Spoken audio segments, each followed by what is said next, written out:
মানুষ মারা গেলে পাশে বসে কোরআন তেলাওয়াত খাবার আয়োজন করার বিধান কি? খাবার আয়োজন করার বিধান আমি বলেছি, মানুষ মারা গেলে 40 3 দিন 7 দিন মানুষ ডাইকা খাওয়ানো এটা বিদআত। আর মানুষ মারা গেলে তার পাশে বসে কোরআন তেলাওয়াত করাটাও সুন্নাহ সম্মত কোনো কাজ নয়। আমাদের দেশে মানুষ মারা গেলে লাশটাকে মাটিতে বা খাটে রেখে চারপাশে হাফেজ সাহেবদেরকে এনে কোরআন তেলাওয়াত করানো হয়। এটা শরিয়া সম্মত কোনো কাজ নয়। কেন? কোন মানুষ মারা যাওয়ার পরে কি কি করতে হবে শরীয়তে বলা আছে না নাই? আছে না নাই? মুর্দার লাশের চারপাশে বসে কোরআন তেলাওয়াত করতে হবে, এরকম কোন হাদিস তো আমি পাই নাই। এটা কোত্থেকে আসলো? কোরআন তেলাওয়াত যে করবে তার লাভ হবে। আল্লাহ কোরআনে বারবার বলেছেন, ওয়াল্লাইসাল ইনসানু ইল্লা মা সাআ, যে যেটা করবে সে সেটা পাবে। যিনি তেলাওয়াত করছে তার সওয়াব হবে। মুর্দার কোনো লাভ নাই এখানে তেলাওয়াত করলে।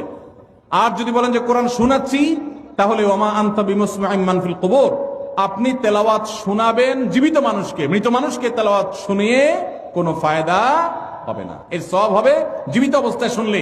এই লোকটা জীবিত অবস্থায় শুনলে সওয়াব পাইতো, মারা গেছে এখন তার সামনে কোরআন তেলাওয়াত করলে প্রতি অক্ষরে নষ্ট নাকি এমন কোনো কথা নাই। এজন্য এইটা দূর হওয়া দরকার। বিশেষ করে এখানে যারা মুর্দার চারপাশে এই যে গোল হয়ে কোরআন তেলাওয়াত করে, এরা সবাই টাকা নেয়।